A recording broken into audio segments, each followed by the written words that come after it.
ทางผู้ชมที่เคารพนับแต่เมื่อสร้างตั้งในปี 1930 พรรคคอมมิวนิสต์เวียดนามได้จัดกองประชุมใหญ่มาแล้ว 13 ครั้งซึ่งแต่ละครั้งล้วนแต่เป็นขีดหมายสำคัญในการเติบใหญ่ขยายตัวของพรรคและประเทศชาติฉะนั้นในมื้อนี้พวกเขาจะพาทานไปเบิ่งมากผลอันโดดเด่นของการจัดตั้งปฏิบัติมติกองประชุมผู้แทนทั่วประเทศครั้งที่ 13 ของพรรคคอมมิวนิสต์เวียดนามในสภาพการโลกที่มีการผันแปรอย่างไววาและมีสิ่งท้าทายหลายพรรคคอมมิวนิสต์เวียดนามได้วางบรรดานโยบายยุทธศาสตร์ที่สำคัญเพื่อหับไส้การพัฒนาประเทศชาติโดยได้ตั้งหน้าในการจัดตั้งปฏิบัติมติกองประชุมใหญ่ครั้งที่ 13 ของพรรคคอมมิวนิสต์เวียดนามได้รับผลสำเร็จอย่างน่าพึงพอใจผลสำเร็จที่พ้นเด่นแม่นการรักษาเสถียรภาพเศรษฐกิจมหาภาคการควบคุมอัตราเงินเฟ้อหนี้สาธารณะและการขาดดุลงบประมาณได้อย่างมีประสิทธิภาพดุลการค้าเกินดุลในระดับสูงอย่างต่อเนื่องอัตราการเติบโต GDP เฉลี่ยระยะ 2021-2025 บรรลุประมาณ 6.3 ส่วนห้อยต่อปีคาดคะเน GDP ในปี 2025 จะบรรลุได้หลายกว่า510ตื้อดอลลาร์สหรัฐเพิ่มขึ้น 1.47 เท่าเทียบใส่ปี 2020 และรายรับเฉลี่ยต่อหัวคนประมาณ 5,000 ดอลลาร์สหรัฐเฮ็ดให้เวียดนามกลายเป็นประเทศที่มีรายรับเฉลี่ยสูงโครงสร้างเศรษฐกิจหันเปลี่ยนไป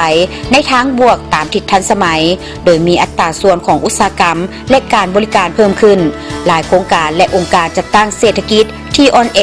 ได้รับการแก้ไขโครงสร้างพื้นฐานได้รับการลงทุนอย่างเป็นระบบ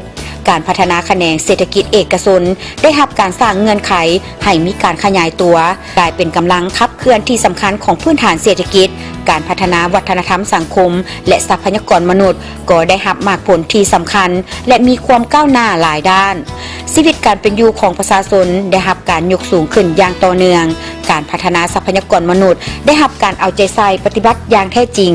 ดัชนีการพัฒนาทรัพยากรมนุษย์ HDI บรรลุ 0.766 เพิ่มขึ้น 14 อันดับนอนในกลุ่มอันดับสูง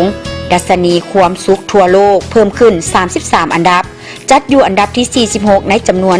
143 ประเทศการศึกษาได้รับการเปลี่ยนแปลงใหม่โดยพื้นฐานวิทยาศาสตร์เทคโนโลยีปัญญาประดิษฐ์และการหันเป็นดิจิทัลได้รับการสุกยู่อัตราความทุกข์ยากลดลงอย่างแข็งแรงจาก 4.4 ส่วนห้อยในปี 2021 มาเป็น 1.3 ส่วนห้อยในปี 2025 บรรลุคาดหมายบ่มีภัยถูกทิ่มไว้ข้างหลังระบบสาธารณสุขได้รับการพัฒนาอย่างตั้งหน้าควบคุมพยาธิระบาดต่างๆได้อย่างมีประสิทธิภาพและเป็นเจ้าของเทคโนโลยีการแพทย์ที่ทันสมัยประกันภัยสุขภาพกวมเอา 95.2 ส่วนห้อยของพลเมืองและอายุยืนเฉลี่ยบรรลุ 74.8 ปีเวียดนามได้แสดงให้เห็นถึงความเข้มแข็งเอกราชอธิปไตยเอกภาพและพื้นแผ่นดินอันครบถ้วนของชาติได้รับการรักษาไว้อย่างมั่นคงภาคและรัฐได้สุ่มใส่การลงทุนก่อสร้างกองทัพประชาชนและป้องกันความสงบประชาชนให้มีลักษณะปฏิบัติเป็นแบบแผนทันสมัยและมีความชำนาญงานปฏิบัติแนวทางการต่างประเทศเอกราชเป็นเจ้าตนเองสันติภาพมิตรภาพการร่วมมือและการพัฒนาอย่างเสมอต้นเสมอปลายซึ่งได้ประกอบส่วนเข้าในการรักษาสภาพแวดล้อมแห่งสันติภาพและเปิดกว้างทาสนามแห่งการพัฒนาใหม่ให้แก่ประเทศชาติเวียกงานการก่อสร้างและปรับปรุงพรรคและรัฐก็ได้บรรลุมากผลกฎระเบียบของพรรคได้รับการปฏิบัติอย่างเข้มงวดการต้านการส่อราษฎร์บังหลวงการฟุ่มเฟือยและประกอบการย่อท่อต่างๆได้รับการสุบยู่ด้วยความมุ่งมั่นทางด้านการเมืองที่สูงส่งโดยบ่มีเขตห้ามหรือข้อยกเว้นวิธีการนำพาและกำอำนาจของพรรคสืบต่อได้รับการเปลี่ยนแปลงใหม่ตามทิศวิทยาศาสตร์ประชาธิปไตยมีประสิทธิภาพและประสิทธิผลหลักแห่งกฎหมายสังคมนิยมเวียดนามของประชาชนโดยประชาชนและเพื่อประชาชนแม่นนั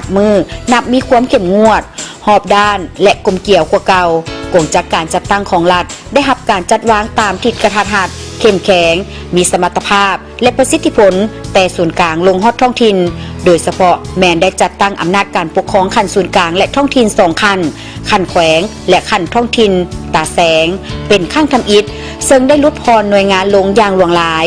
มากผลเหล่านี้ได้ยั่งยืนถึงความเป็นเอกภาพความเห็นดีเห็นพร้อมและความมุ่งมั่นอันสูงส่งของทั่วพรรค ทั่วปวงชนและทั่วระบบการเมืองในการก่อสร้างพรรคคอมมิวนิสต์เวียดนามให้ปลอดภัยเข้มแข็งซึ่งได้รับการสนับสนุนและตีราคาสูงจากพนักงานสมาชิกพรรคและประชาชนนี่คือภาพรวมของความสำเร็จที่เวียดนามได้บรรลุภายใต้การนำพาของพรรคคอมมิวนิสต์